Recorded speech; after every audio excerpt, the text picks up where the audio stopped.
Today's reading is taken from Matthew chapter 16, verses 21 to 28. Matthew chapter 16, verses 21 to 28. This can be found in the Church Bibles, page 822. From that time, Jesus began to show his disciples that he must go to Jerusalem and suffer many things from the elders and chief priests and scribes, and be killed, and on the third day be raised. And Peter took him aside and began to rebuke him, saying, "Far be it from you, Lord, this shall never happen to you." But he turned and said to Peter, "Get behind me, Satan, you are a hindrance to me, for you are not setting your mind on things of God, but on the things of man." Then Jesus told his disciples, "If anyone would come after me, let him deny himself and take up his cross and follow me.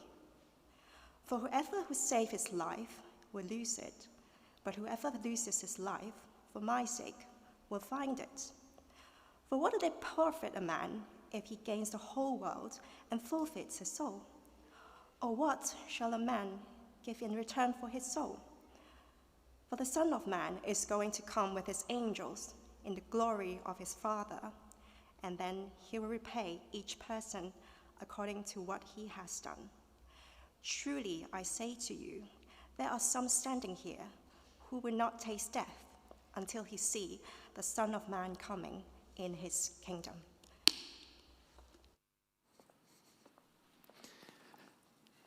Letitia, thanks so much for reading for us. Let me have my welcome to Tom. It's really good to be able to welcome you to our morning service. You may have noticed on the back of the notice sheet there are some points. I'm going to be making those points as we go through the talk, and you'll find it useful to keep the passage open, and I'll be referring to that as we go. Let me start with the story of the tomb of Charles the Great, sometimes known as Charlemagne. We're back in the medieval era. Charlemagne was king of the Franks, king of the Lombards, and his empire back in those days spread to most of what we call Europe today. He was a big cheese. He had it all. And given the year was, 780, 814 was when he died, it was quite something to be able to amass great wealth. He certainly did that.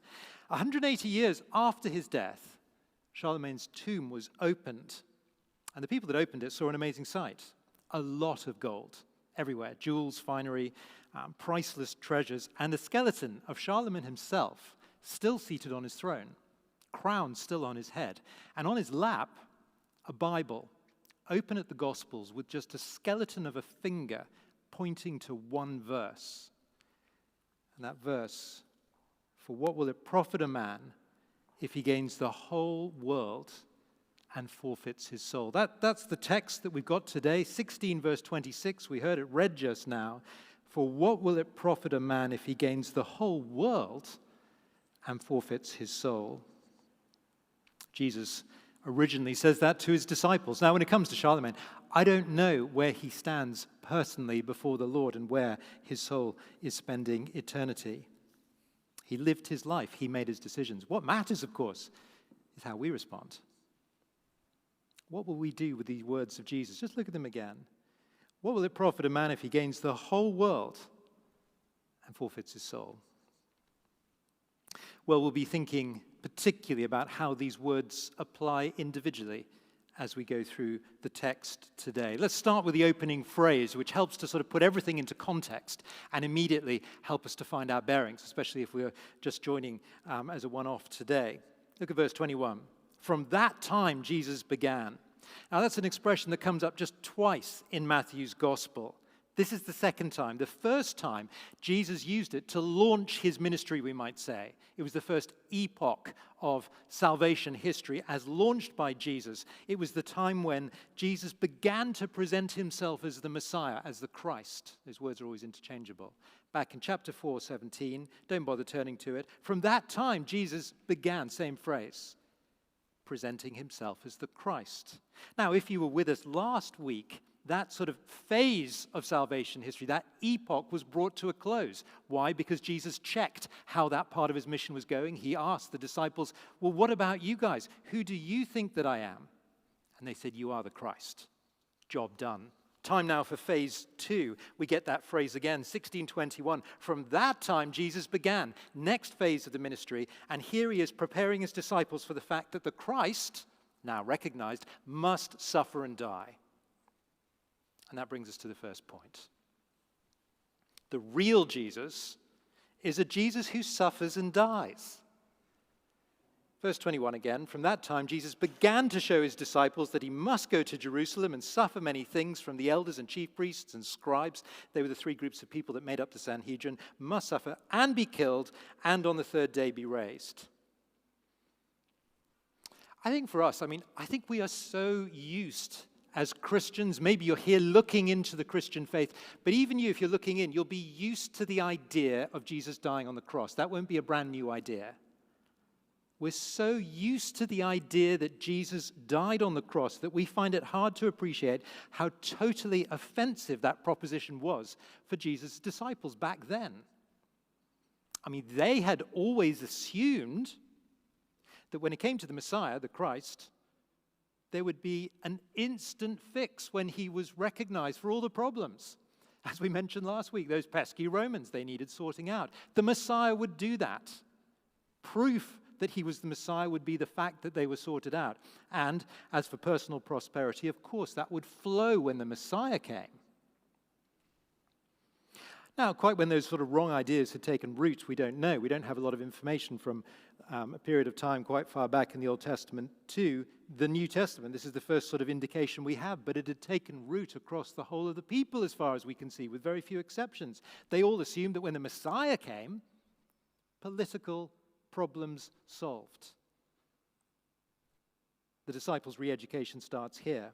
And even though Jesus repeated and reinforced this message of his death, his suffering, his going to Jerusalem, all of this, even his resurrection, even though he said this many, many times, the disciples, in the end, were unprepared after all. This is about just over 6 months until the cross. Countless times, they don't get it. Look at verse 21 again. From that time, Jesus began to show his disciples that he must go. Okay, this wasn't an optional extra. According to Jesus, suffering and death was essential, an absolute necessity. There could be no alternative. In the end, the death of God's own Son was necessary to pay the price of sin for his people. You see, God loves perfectly, and so he will wonderfully open a way. He will open the door to heaven for his people. But God's love does not remove the need for justice. Individual sin is serious. It leads to hell. We were considering that last week. And so before every single member of humanity, either Jesus will take your sin to the cross, or you will take your sin and face the consequences as you stand before Jesus. And here Jesus is beginning to sort of spell that out. Jesus absolutely must suffer and die. It's the only way. Well, this was too much for Peter. You can sort of see him really quite agitated at this stage. Look at Peter's response. Verse 22, Peter took him to one side, began to rebuke him, saying, "Far be it from you, Lord, this shall never happen to you." You can almost imagine, can't you, Peter sort of going up, as Jesus started to talk about all this suffering and death and stuff. It was just abhorrent to Peter. He grabs him by the elbow, grabs Jesus, takes him to one side. But of course, he didn't get very far. Jesus interrupts with the harshest put down in the whole of the Bible. No exceptions. Look at verse 23. "Get behind me, Satan. You are a hindrance to me." Now, we need to remember, of course, this is the same conversation where Peter has boldly declared on behalf of the disciples, he was the spokesman for the disciples, he boldly declared, "Jesus, you are the Christ." And now Jesus says to him, "Peter, you are Satan." Satan is the enemy of God. He appeared earlier in Matthew's gospel, right back, we were in it some time ago. He appeared to tempt Jesus in a number of ways in the wilderness. And now he appears again, this time through the plans, through the voice of Peter. But what's fascinating is how that comes about. It's not that Peter sort of took a breath after just declaring that he was the Christ, and then suddenly became a devil worshiper and thought, right, now I can cause some real destruction. Instead, he did the most natural thing possible. He just let his mind settle on something he wanted. Have a look at the second half of verse 23. For you are not set, this is Jesus speaking, you are not setting your mind on the things of God, but on the things of man. Now, if Peter had had a chance to sort of defend himself and engage a little bit and reason with Jesus, I mean, you can imagine what he might have said, but Jesus, I'm trying to protect you. I've got our best interests at heart. Basically, we do know what the Messiah is going to do in the end. And, I'm gunning for you, Jesus. And I want the best for everybody around and for myself. I'm being sincere. They're good things. But that's not the way that Jesus deals. If the things are not God's things, then they are of the devil. There's no middle ground. There never is. See, the gospel message is profound and wonderfully simple. Jesus the Christ must suffer and die. I think we can talk lots about Jesus, can't we, and all the great things that he did and his love and his care. But to leave out the cross, to adopt a Christianity in the end that is without the cross, without clear focus on the dependence on the cross, it's not that we're just getting the gospel wrong. Well, we're getting it entirely wrong, and in the end we are siding with the devil. I mean, today you can believe in Jesus, you can believe that Jesus is the Christ, you can believe that Jesus is the Christ sent by God the Father, you can believe that he was God's ambassador on earth and did lots of wonderful things on earth. But in the end, again, if your faith does not personally depend on what Jesus went on to do on the cross for yourself, then it's not just that you're wrong, it's that you're siding with the devil. That's what Jesus is saying here. And we've called this whole series The Clash of Kingdoms to highlight the nature of what's at stake. You see, in the end, there are only two kingdoms. There is God's kingdom, ruled by Jesus Christ as king. And the other, well, we've not really given a name to the other. It's the passing kingdom of men, where Satan has a prominent voice for a time and plays quite an active role in trying to sort of collaborate people. There is one path, one door that can be used to escape the kingdom of men into the kingdom of God. One door, and it's the cross. Jesus must suffer and he must die. Well, Peter, I guess, at this point is left with his head spinning. I imagine the other disciples were somewhat perplexed with what had just gone on. And Jesus, in a sense, takes this opportunity to double down, and he moves from one outrageous proposition to another. Not only, says Jesus, not only must I suffer and die, but if you want to be part of my kingdom, you must do the same. And that brings us to the second point. The true Christian is a Christian who denies himself and loses his life. Have a look at verse 24. Then Jesus told his disciples, if anyone would come after me, let him deny himself, take up his cross, and follow me. Well, what a condition to lay out for his disciples. If anyone would benefit from my death, then he too must die. The true Christian denies himself and loses his life. Now, let's just explain this in a little bit more detail. To deny self is not an optional extra. It's not something for some people with sort of super maturity. This is baseline entrance requirements for Christians.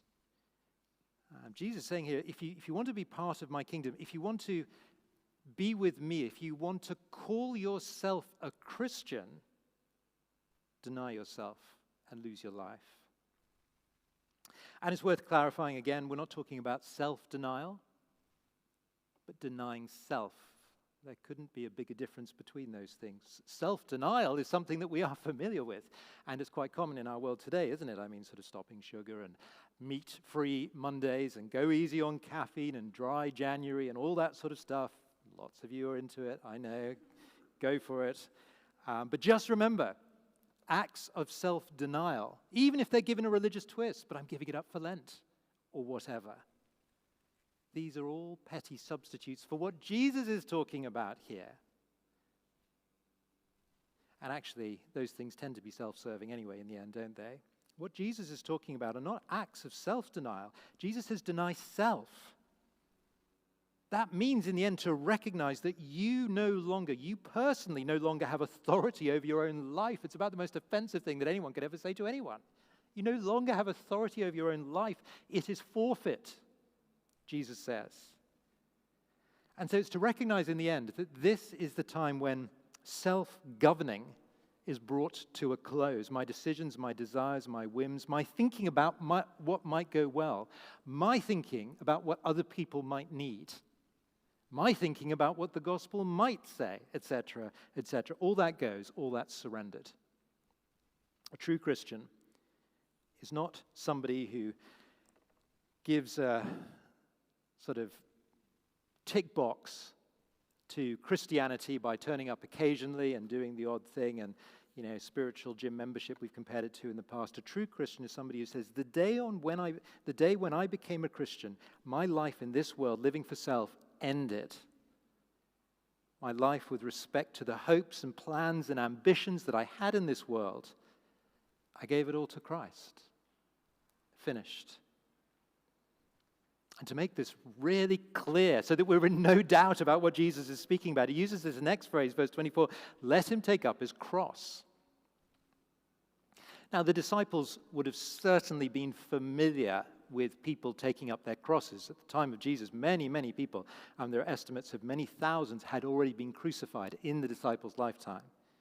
The process of crucifixion was horrendous.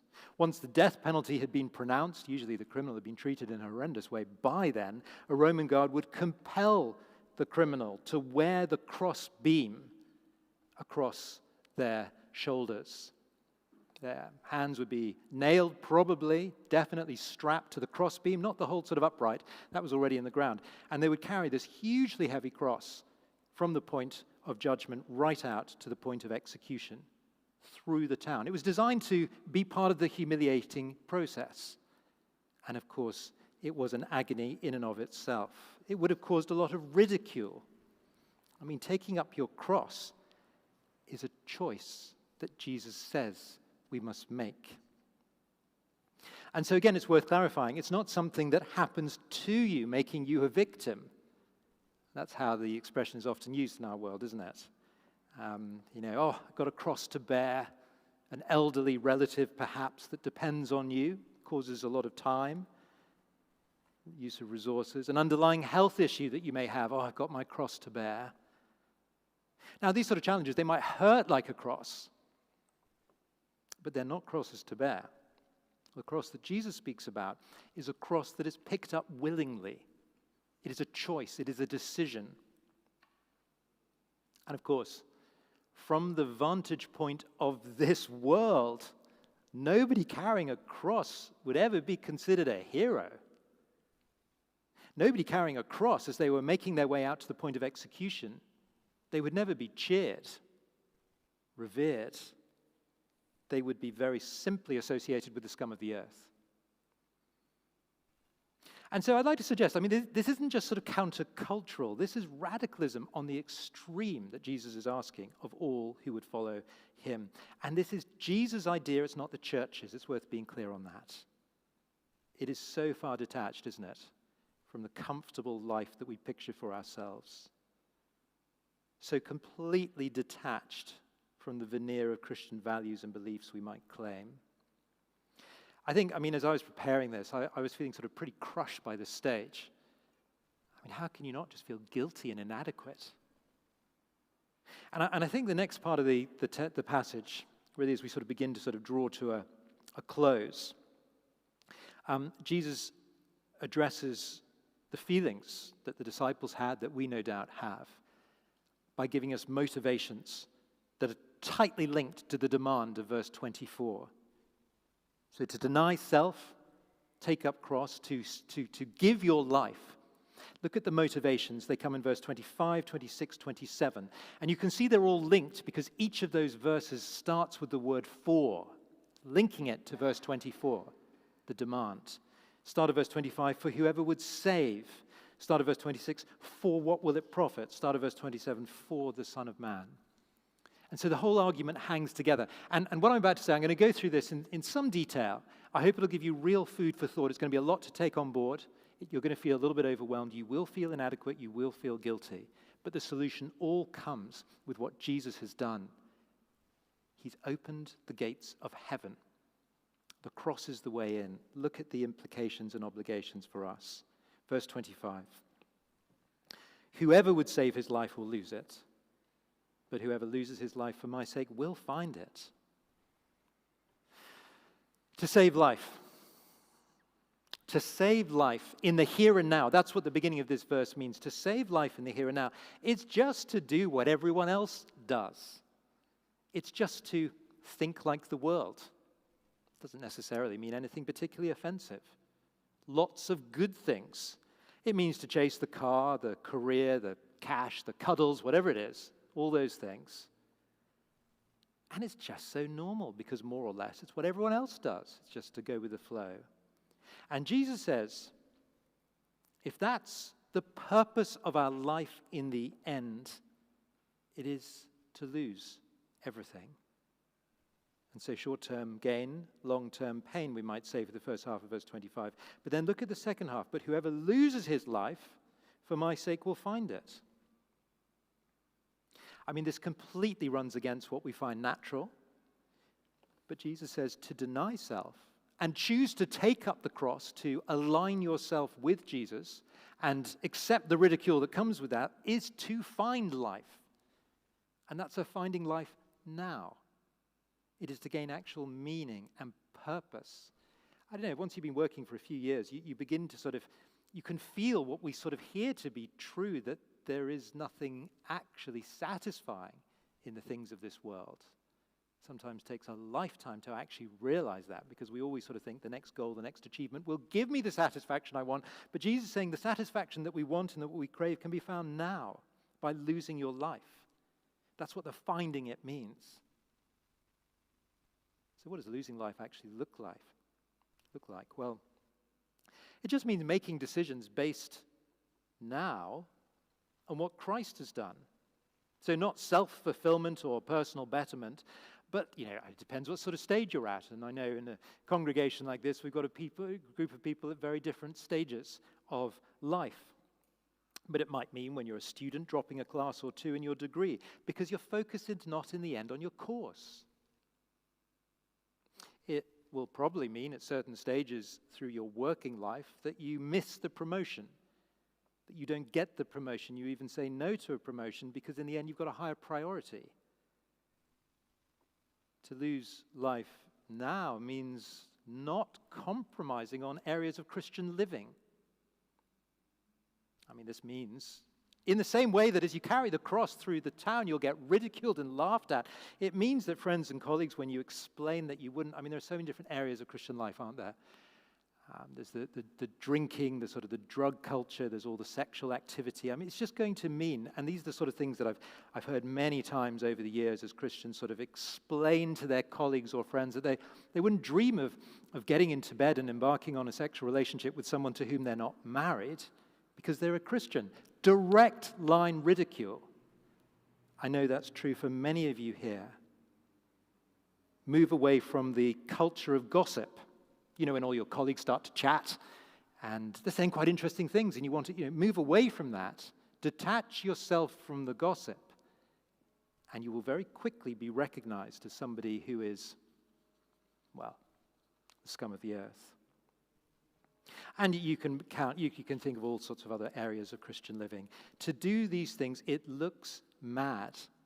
It may be considered wrong. Some people may say this is dangerous teaching because it goes against what the world is used to. But Jesus says to do these things is to find life. And in the end, it is to save life. There's an eternal outbox here. There are so many people throughout sort of church history that illustrate this so brilliantly. Charlemagne may well have been one of those people. I don't know where he stood personally. If he was, I mean, how amazing. I look forward to having a chat with him. What a great sort of message to leave those people that found his tomb, and for all of us who hear the story. Let me tell you another story there. This is John Sung. He was born in China in 1901, and he arrived in Boston in 1920, age 19. He spent about 5 years studying there. He obviously had a sort of tiger mum back home because he did a lot of degrees, at least 3 plus a doctorate, and seemed to do very well in them all. He won countless awards as he went. And yet, during his studies, he became a Christian and was determined to go back to his own people in China and be a missionary. On the way home, 1928, he's on the boat again, and he goes to the side of the ship and takes all of his academic awards and medals, and there were a lot of them, and he throws them all overboard. He chose to keep back one because he wanted to present it to his father to honor his father. Everything else went. He gave his life from that moment on to preaching the gospel. Thousands heard him every day. Apparently, he would sometimes have 3 spells of preaching each day, each for 2 hours. Can you believe that? And literally tens of thousands of people were converted. It is estimated, I mean, he only lived to the age of 44, so he had less than 20 years of public ministry. But it's been estimated that over 100,000 men were raised up as church leaders in China as a result of his teaching and preaching. He's called, as the sort of history books talk about him, the Wesley of China, or the Billy Graham to China. But just picture him throwing all those medals and awards, all those worldly achievements, throwing them overboard. To lose life, Jesus says that is to find life. I mean, just imagine him as he steps into the arrival lounge of heaven. In a moment, age 44, his eyes closed to this world and they opened again and saw Jesus. Everything makes sense. As one commentator puts it, you will never really live until you first walk to your death with Jesus. Second motivation comes in verse 26. For what will it profit a man if he gains the whole world and forfeits his soul? Or what shall a man give in return for his soul? Now, the soul is just the body breathing. It's not the body breathing. It's the sort of the real you in the body breathing. And to distinguish the two, there is a different word in the Bible for body. And here the soul word is used to help us sort of think about the matter, the entity that lasts. And so your body gets older and older and sort of deteriorates, but your soul lives on eternally. In that sense, your soul is everything. Now, right now, your body can gain material things, things that can be useful for pleasing your body. I mean, things that are material are useful for our material bodies. But when we talk about soul, material things are no use to our souls. And that's the point of this verse. We need to see the value of what it is that we've been entrusted with, our soul, and think very carefully about all the way we spend our time. So let's think about the way we spend our time. I mean, think of all those things we've already sort of given some time to. The qualifications, of course, and the milk round top jobs, and the career, and the bonus, and the prizes, and lots of material wealth and fame, and all of that. I was in a conversation last night. We got Christian Zund over from Switzerland, who he and his wife used to be regular members of our church family until very recently. Most will know him. And we were talking about tax rates in Switzerland. It was all very topical, and it was actually quite an interesting conversation in the way that it developed. And Christian was pointing out that, you know, even people who stack shelves in Lidl get paid 4,500 Swiss francs, which is a lot of money. And I was thinking, wow, what I should have said is, get behind me, Satan. I'm not interested in any of that stuff. I didn't say that. We talked more about that even if you earn £1 million in Switzerland, you hardly pay any tax from what I could work out. It all sounded amazing. And my wife, Carrie, had to point out that I was just a pastor and earned slightly more than a church mouse. And so these sort of things weren't actually that relevant. But anyway, just imagine your sort of careers that earn the big bucks. Imagine putting all of that, imagine scales of life. On one side is your soul, okay? The scales tip like this. Your soul on one side. You personally, just one soul. Now, what would it take in terms of the value of that soul? What would it take just to level things? All of those achievements, all the material, all the career, all the gold, everything. In fact, let's go even further. Let's put everyone's material gain. Let's put all the gold in the world on one side of those scales, and it won't even come close to making the scales move. That's what Jesus is saying here. That's how valuable your soul is. Linda McCartney used to be married to Paul McCartney of Beatles fame. Some of you will know the Beatles, some of you won't, I get that.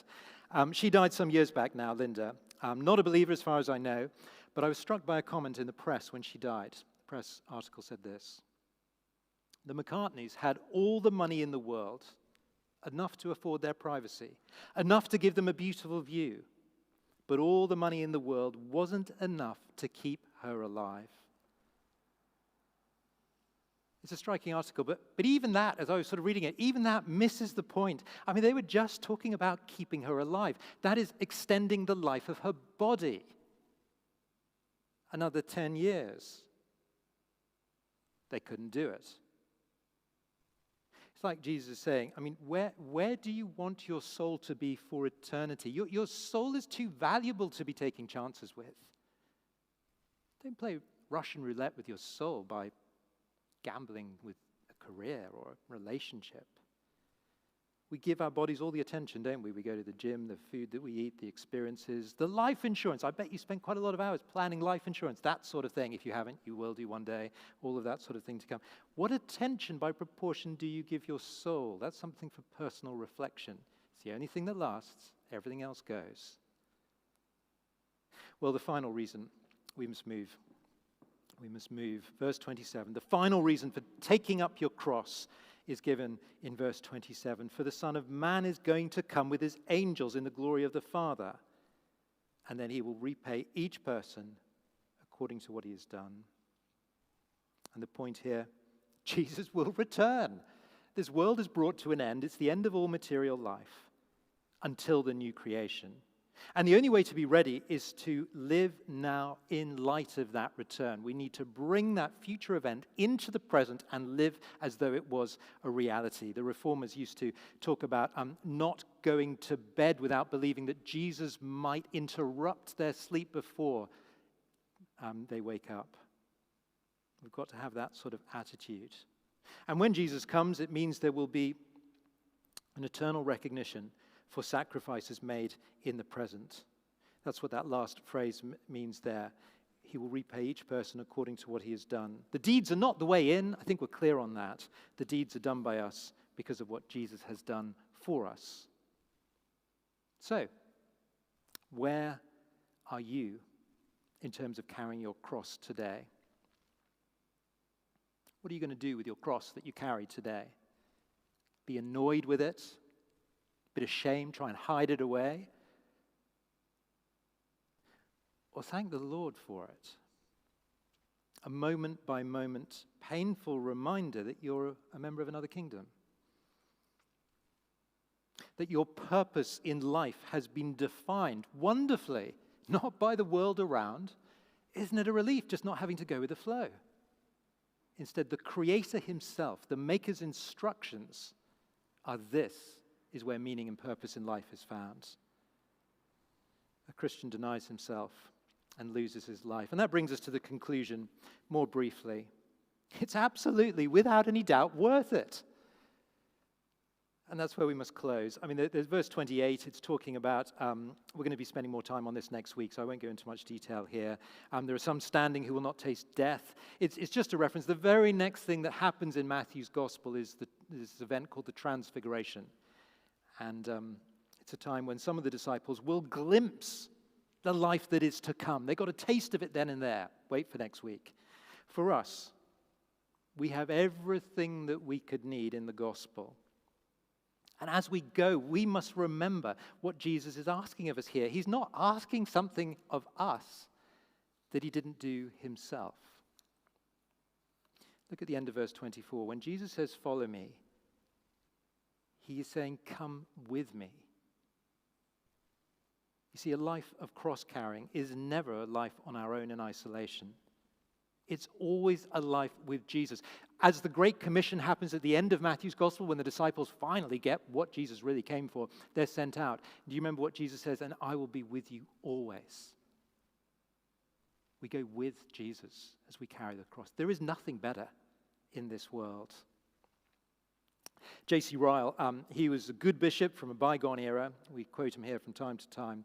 He says this: thousands and tens of thousands have borne it, the cross, before us, and have found Christ's yoke easy. Remember, that's what Jesus promised not so many chapters ago. My burden is easy and light. Well, here is the burden. It is the cross. And Jesus is saying, carrying your cross is the way to find life. Life will not be meaningful or satisfying until we find it. Hudson Taylor, he was another amazing missionary from the early sort of 20th century. He spent 50 years in China, similar time to that other chap I was mentioning earlier. And he had the most incredible hardships carrying his cross. He put up with the most incredible areas of difficulty and suffering and challenges. And his verdict, as he was sort of talking about his life right at the end of his life, his verdict: I never even made a sacrifice. That's how he thought of his life. That's what a life of cross-bearing looks like. And so as we close, I mean, why do we find this so hard? I bet as I was teaching today, as I was trying to lay out these verses, and I know there's a lot of ideas, a lot to think about, a lot of food for thought through the week. But I bet some of us, I was doing this as I was first going through it, I bet some of us were adding a caveat or two. There's room for sort of doing other things outside of these radical decisions. Yes, and we can't live so extremely, otherwise people will just think we're too weird. We need to balance our lives, don't we? It's all about balance. But there's nothing in this passage about balance. In fact, it's very clear dichotomy. It's either one or the other. It's never a bit of both. I was sort of pondering, why do we do that? Why do we always want a caveat and balance and say, okay, but? And I think in the end, it's because we overvalue our own lives, our own careers, our own choices, our own comfort. And perhaps more significantly, we overvalue all of that and we undervalue our soul and eternity. We think perhaps that our contribution to this world, our pursuit of all these sort of things, is something that God has ordained. And this passage is saying that true meaning and purpose in this life will only be found as you go all in for Jesus. We should never talk about a balanced life. We should talk about a radical, cross-carrying life. Lose life and take up cross. And so where's the final motivation to do this? Well, this is how the two halves of the passage fit together. The reason that Jesus must go to the cross and die is to open the gates of heaven. He has done the hard work. He asks us to follow, not so that we achieve a place in heaven, but just to follow in his footsteps, depending on what he has done already. Our motivation is found in what Jesus did. Look to him. What a hero. I mean, what an honorable thing to do. Me taking up a cross for a few years. Well, it's a small price to pay in the end, isn't it? Why don't I close in prayer there?